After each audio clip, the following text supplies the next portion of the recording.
ചില കറികൾ നമ്മൾ വെക്കുമ്പോൾ നമുക്ക് പല ഓർമ്മകളും നമ്മുടെ മനസ്സിലോട്ട് കയറി വരും. അതുപോലെയാണ് ഒരു തെരണ്ടി കറി കേട്ടോ. ഇന്നലെ വന്നപ്പോൾ തെരണ്ടി അവിടെ ഇരിപ്പുണ്ടായിരുന്നു. ഞാൻ ഒരു 1/2 കിലോ മേടിച്ച്, നല്ല വിലയുണ്ട് കേട്ടോ.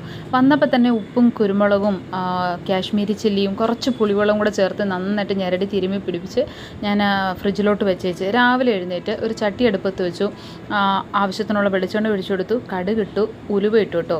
എന്നിട്ട് ഞാൻ അതൊന്ന് പൊട്ടി വന്നതിന് ശേഷം ഒരു 15 അല്ലി ചെറിയ ഉള്ളി ചതച്ച് വെച്ചിട്ടുണ്ട്, ഇഞ്ചിയും വെളുത്തുള്ളിയും ചതച്ച് വെച്ചിട്ടുണ്ട്. അതും കൂടെ നമ്മുടെ ആ എണ്ണയിലോട്ടിട്ട് നന്നായിട്ട് വഴറ്റി ഇതിൻ്റെ കൂടെ ആവശ്യത്തിന് പച്ചമുളക് ഇടാം കേട്ടോ, 4ഓ 5ഓ. എനിക്ക് എരിവ് കുറച്ച് മതിയായതുകൊണ്ട് ഞാൻ പച്ചമുളക് ഇതിൻ്റെ അകത്ത് ചേർത്തിട്ടില്ല. പച്ചമുളകും ചതച്ചിട്ടോ, അത് നല്ലതാണ്.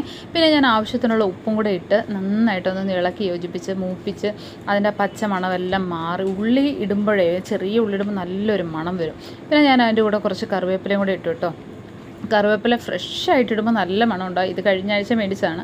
അപ്പോൾ അതും കൂടെ ഇട്ട് ഇനി പൊടികളിടാം കേട്ടോ. മഞ്ഞൾപ്പൊടി ഒരു 1/4 ടീസ്പൂൺ ഇട്ട് കൊടുത്തിട്ടുണ്ട്. കാശ്മീരി ചില്ലിപ്പൊടിയാണ് ഞാൻ കൂടുതൽ ചേർക്കുന്നത്. അത് 2 ടേബിൾ സ്പൂൺ ഇട്ട് കൊടുക്കാം കേട്ടോ. അത് നല്ല നിറം കളറുണ്ടാവും, അതിന് വേണ്ടിയിട്ടാണ് ഞാനിത് കൂടുതൽ ചേർക്കുന്നത്. പിന്നെ ഞാൻ ഒരു ടീസ്പൂണോളം നല്ല മുളക് പൊടി അതും കൂടി ഇട്ട് കൊടുത്തിട്ട്, ഇത് നല്ല എരിവുള്ള മുളക് പൊടിയാണ്, അതുകൊണ്ട് ഞാൻ 1 ടീസ്പൂണേ ഇടുന്നുള്ളൂ. അപ്പോൾ അതും കൂടി ഇട്ട് കൊടുത്തിട്ടുണ്ട്. പൊടികളിടുമ്പോൾ എപ്പോഴും തീ കുറച്ച് വെക്കാൻ നോക്കണേ, അല്ലെങ്കിൽ പെട്ടെന്ന് കരിഞ്ഞ് അങ്ങോട്ട് ഒരുമാതിരി കളറല്ല അങ്ങനെ മാറിപ്പോവും. പിന്നെ ഞാൻ 1 ടീസ്പൂണ് നമ്മുടെ മല്ലിപ്പൊടിയും കൂടി ഇട്ട് കൊടുത്തിട്ടുണ്ട്. മല്ലിപ്പൊടി ചിലരിടും മീനിന്, ഞാൻ ചില മീൻകറിക്ക് ഇടും, ചില മീൻകറിക്ക് ഇടില്ല, അങ്ങനെയാണ്. ഇത് നന്നായിട്ട് മൂത്ത് വന്നിട്ടുണ്ട് നമ്മുടെ മസാലയെല്ലാം. അതിലോട്ട് ഒരു ചെറിയ തക്കാളി കുരുവെല്ലാം കളഞ്ഞ് ചെറുതായിട്ട് അരിഞ്ഞത് അതും കൂടി ഇട്ട് കൊടുത്തിട്ടുണ്ട്. ഈ തക്കാളി ഇങ്ങനെ ഇടുമ്പോൾ നമ്മുടെ മസാലയൊക്കെ നന്നായിട്ട് പിടിച്ചു വരും കേട്ടോ. അതിനുശേഷം ഞാൻ ഒരു 3 ചെറിയ കുടംപുളി വെള്ളത്തിലിട്ട് വെച്ചിട്ടുണ്ടായിരുന്നു, കഴുകിയതായിട്ട്. ആദ്യം കഴുകിയിട്ട് പിന്നെ വെള്ളത്തിലിട്ട് വെച്ചിട്ടുണ്ടായി. അത് ഞാൻ ആ വെള്ളത്തോടു കൂടി തന്നെ ഞാൻ അങ്ങനെ ഒഴിച്ചു കൊടുത്തിട്ടുണ്ട്. എന്നിട്ട് ആവശ്യത്തിനുള്ള വെള്ളം ഒഴിച്ചു കൊടുത്താൽ മതി. ഈ ഒരു തെരണ്ടിക്കറി കുറുകിയിരുന്നാലാണ് അതിൻ്റെ ടേസ്റ്റ്. ഞാൻ വറുത്തരച്ചും വെക്കാറുണ്ട് കേട്ടോ, പക്ഷേ ഇന്ന് ഞാൻ വറുത്തരച്ചിട്ടില്ല.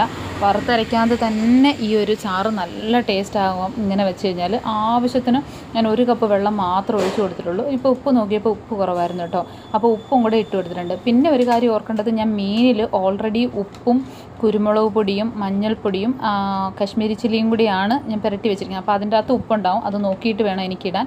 അപ്പോൾ അതുകൊണ്ട് ഞാൻ കുറച്ച് ഉപ്പ് ഇട്ട് കൊടുത്തിട്ടുണ്ട്. എന്നിട്ട് ഞാൻ തിരുമ്മി പിടിപ്പിച്ച് വെച്ചിരുന്ന നമ്മുടെ മീനെടുത്ത് ഞാൻ കറിക്കകത്തോട്ട് ഇട്ടിട്ടുണ്ട്. ഇങ്ങനെ ചെയ്യുമ്പോൾ പെട്ടെന്ന് അതിൻ്റെ അകത്ത് പുളിയൊക്കെ ഉള്ളതുകൊണ്ട് തന്നെ സൂപ്പറായിരിക്കും. ഒരു 5 മിനിറ്റ് ഞാൻ അടച്ച് വെച്ച് തുറന്നു. പിന്നീട് ഞാൻ വീണ്ടും നോക്കിയപ്പോൾ വീണ്ടും ഉപ്പ് കുറവാണ്. അപ്പോൾ ഞാൻ കുറച്ചും കൂടെ ഉപ്പിട്ട് കൊടുത്തിട്ടുണ്ട്. പിന്നെ ഒരു 10 മിനിറ്റ് അടുപ്പത്ത് അടച്ച് വെച്ച് ലോ ഫ്ലെയിമിലിട്ട് കഴിഞ്ഞാൽ നല്ല കുറുകിയ ചാറോടുകൂടിയ അടിപൊളി തെരണ്ടിക്കറി കിട്ടും. ഞാൻ പ്രസവിച്ച് കിടന്നപ്പം മരുന്നിൻ്റെ കൂടെ ഈ കറി ഉണ്ടാക്കി തരുമായിരുന്നു എൻ്റെ അമ്മ. ഇതുവരെയും എൻ്റെ ആ ഒരു നാവിൽ നിന്ന് രുചി പോയിട്ടില്ല. നല്ലതാണ് തെരണ്ടിക്കറി. അപ്പോൾ കിട്ടിയാൽ ഇങ്ങനെ തന്നെ വെച്ച് നോക്കുക. വീഡിയോ ഇഷ്ടപ്പെട്ടാൽ ലൈക്ക് ചെയ്യുക, ഷെയർ ചെയ്യുക.